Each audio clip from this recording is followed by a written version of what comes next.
Et bonjour la team Rue des joueurs, tellement content de vous retrouver pour la reprise de la NBA. Désolé, il n'y a pas eu de vidéo sur les matchs de reprise de mardi et de mercredi. On se rattrape avec cette carte de 10 matchs aujourd'hui au programme. Et on va commencer avec Orlando-Brooklyn, 1-14, Orlando-Brooklyn 5-75. C'est tout à fait logique dans la mesure où Orlando a roulé sur le Heat de Miami lors de son premier match. Brooklyn de son côté a perdu Michael Bridges lors de l'intersaison et finalement Brooklyn, on sait très bien que ça va terminer un peu en eau de boudin cette saison 2024-2025. Très sincèrement, je les vois entre 13 et 15 avec aucune chance de jouer les playoffs. Cette équipe de Brooklyn qui devrait se manger un carton du côté d'Orlando, mais attention parce que l'écart quand même des cotes est très bizarre. 1-14 Orlando à la maison, je trouve que c'est un peu trop fort, donc pourquoi pas tenter finalement le Brooklyn plus 10 qui est presque à deux. Deuxième match, Toronto-Philly, on reste dans la conférence Est. Toronto-Philly, c'est 2,52 Toronto, 1,53 Philadelphie, plutôt logique. En revanche, il faut faire un petit point sur l'infirmerie, très important pour ce match, dans la mesure où Joe Embiid et Paul George sont toujours annoncés forfaits, mais du côté de Toronto, si on sait que R.J. Barrett ne joue pas, Brown, Olynyk et Walter, il y a également Emmanuel Quickley qui s'est rajouté sur la liste des blessures, et normalement l'ex-joueur, l'ex-meneur de jeu révélé par Tom Thibodeau chez les Knicks de New York ne devrait pas jouer chez les Raptors de Toronto ce soir. On va enchaîner. Troisième match, on a Atlanta-Charlotte, 1,44 Atlanta, 2,80 Charlotte. Des cotes somme toute logiques. Atlanta, on les attend quand même entre la première et la 8e. Charlotte, on ne sait jamais sur quel pied danser avec cette équipe. Elle a quand même climatisé Houston lors de son premier match avec un succès donc dans la Toyota Center de 5 points. Charlotte est-elle capable de remettre le couvert? Je ne pense pas. En tout cas, ce qui est sûr, c'est que ces deux équipes offensivement, c'est des machines de guerre, et un bel over est à prévoir sur cette rencontre. Quatrième affiche, Cleveland-Détroit, toujours à l'Est, bien entendu. Cleveland-Détroit, c'est 1,19 Cleveland, 4,70 Détroit. Là encore, c'est hyper logique. Cleveland a trop bien joué lors de son premier match. Elle a détruit les Raptors en déplacement 106-36. Ce n'est jamais évident en plus de jouer au Canada, et eux ils l'ont fait, ils les ont complètement massacrés. Et du côté de Détroit, vous en avez l'habitude, c'est la même sauce chaque année depuis des années, des tours de draft pétés, on n'arrive pas à se renouveler, une équipe piétinée tout simplement, et elle a perdu son premier match à la maison contre les Pacers de l'Indiana. Cinquième affiche, moitié de carte. New York, Indiana, revanche de la dernière demi-finale, match 7 de conférence Est. Là, je pense que celui-ci, les Knicks vont l'emporter. Malgré un début, comme vous avez pu le voir, compliqué pour les Knicks qui ont perdu contre Boston.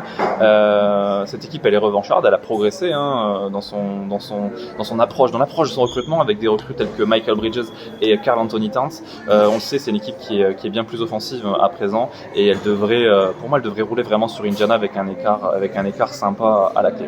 On va se diriger maintenant dans la conférence Ouest des États-Unis avec ce match entre Houston et Memphis. Des cotes serrées, 1,73 Houston, 2,21 Memphis. Houston a déçu pour son premier duel de la saison. Sincèrement, une équipe un peu apathique, et perdre contre les Hornets de Charlotte n'est jamais bon en début de saison.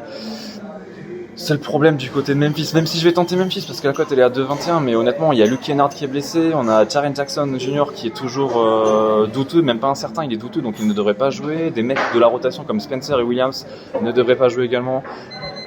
Tenter Memphis quand même à 2,21 parce que Houston a vraiment été nul lors de son premier match.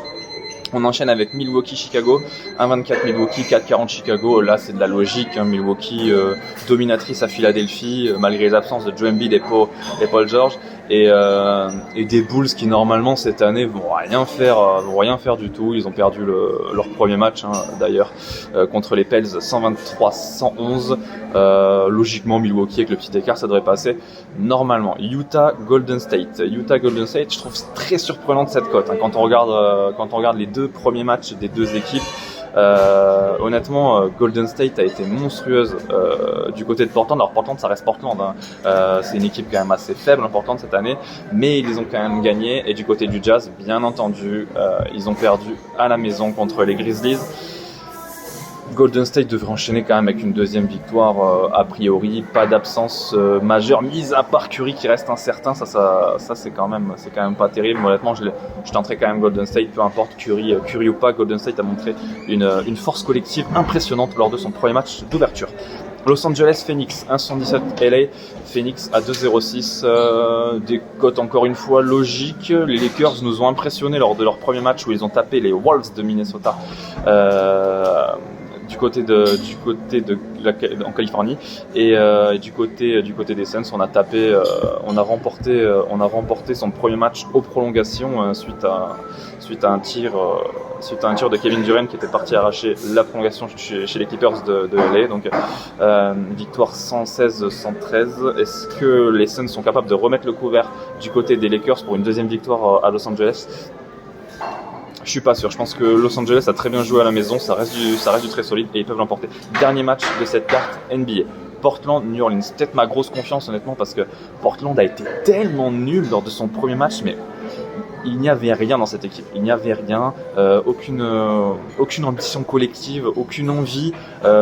Et sans faire injure aux Français, Ryan Rupert, mais le mec est quand même 6e homme dans une franchise NBA. Moi honnêtement je la sens pas du tout cette saison de Portland, ça va faire 14 ou 15 et ils ont absolument pas le vivier pour rivaliser avec des Pels de New Orleans qui certes se déplaceront sans Dejounte Murray qui s'est blessé lors du dernier match contre Chicago, mais logiquement pour moi, les Pelicans de New Orleans devraient massacrer des Blazers apathiques. Voilà, j'en ai terminé, les amis. N'oubliez pas, les jeux d'argent sont interdits aux mineurs. Il n'est pas nécessaire de miser des grosses sommes pour se faire kiffer. Là, je pense que honnêtement, la grosse cote, comme je vous ai dit, je vais peut-être tenter un gros écart sur New Orleans qui est capable de rouler sur Portland. Pourquoi pas mettre 1 ou 2 euros là-dessus. Pour ma part, je vous souhaite une bonne journée. Je vous retrouve lundi et je vous dis ciao ciao.